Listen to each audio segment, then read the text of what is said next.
Chapter के कुछ बहुविकल्पी question हैं जो हम आपके लिए लेकर के आए हैं, तो इनके बारे में कुछ बात करते हैं। पहला प्रश्न है, कौन से दो दूरस्थ स्थान पूर्वी पश्चिमी गलियारे से जुड़े हुए हैं? पहला मुंबई नागपुर, सिलचर पोरबंदर, मुंबई कोलकाता, नागपुर तथा सिलीगुड़ी। तो यहाँ पे सिलचर से पोरबंदर का जो क्षेत्र है वह पूर्वी और पश्चिमी गलियारे से जुड़ा हुआ है। दूसरा प्रश्न है, भारत का सबसे लंबा राष्ट्रीय राजमार्ग कौन सा है? NH-44, NH-8, NH-11, NH-88। तो सबसे लंबा राष्ट्रीय राजमार्ग है NH-44। सीमांत सड़कों का निर्माण तथा नियंत्रण करने वाली संस्था है कौन सी है? सीमा सड़क संगठन, केंद्रीय निर्माण विभाग, सार्वजनिक निर्माण विभाग या शहरी मंत्रालय।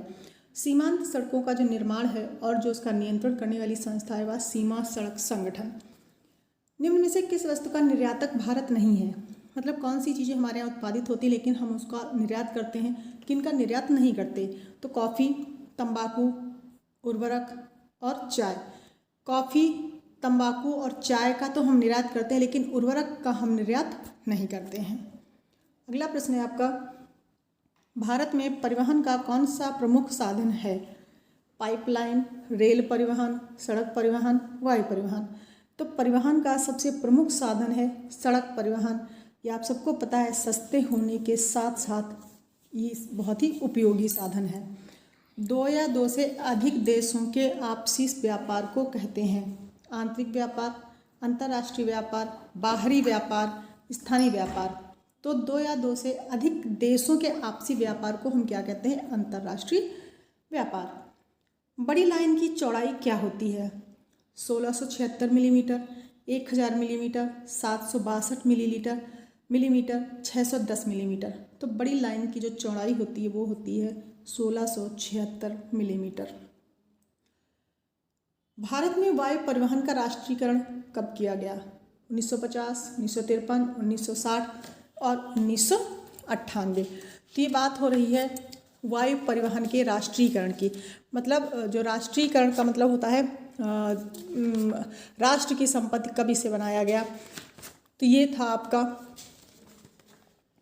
वर्ष 1953। अगला प्रश्न है आपका, पश्चिमी रेलवे का मुख्यालय कहाँ स्थित है? दिल्ली, कोलकाता, मुंबई, गोवा।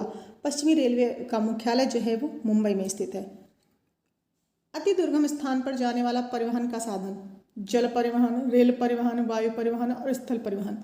तो दुर्गम स्थानों पर जल परिवहन के द्वारा नहीं जा सकते, रेल परिवहन के द्वारा नहीं जा सकते, स्थल परिवहन के द्वारा नहीं जा सकते, लेकिन वायु परिवहन के द्वारा आप सबसे रेयर स्थान पर भी पहुंच सकते हैं। कांडला दीनदयाल बंदरगाह किस बंदरगाह को कहते हैं? कांडला बंदरगाह, तूतीकोरिन बंदरगाह, मार्मागांव बंदरगाह, मुंबई बंदरगाह। तो दीनदयाल बंदरगाह कांडला बंदरगाह को ही कहा जाता है।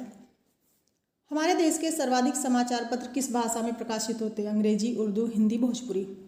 सबको पता है कि हमारे देश में सबसे ज़्यादा समाचार पत्र हिंदी भाषा में प्रकाशित होते हैं।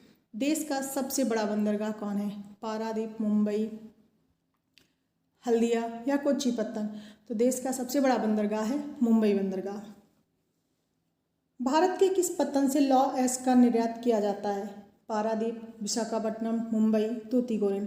तो पारादीप पत्तन से मुख्य रूप से लौह अयस्क का निर्यात किया जाता है। परिवहन के साधन में वाहनांतरण, देरी और हानियां नहीं होती हैं। किस परिवहन के साधन में? वायु परिवहन, पाइपलाइन, रेल परिवहन और सड़क परिवहन। तो पाइपलाइन साधन में देरी और हानियों की गुंजाइश कम रहती है। ये कुछ प्रश्न थे आपके। जो भी क्वेश्चन पूछे जाएंगे बोर्ड एग्जाम में, इन्हीं क्वेश्चंस में से पूछे जाएंगे। आप इनको ढंग से पढ़िए और अपनी परीक्षा की तैयारी कीजिए। Thank you.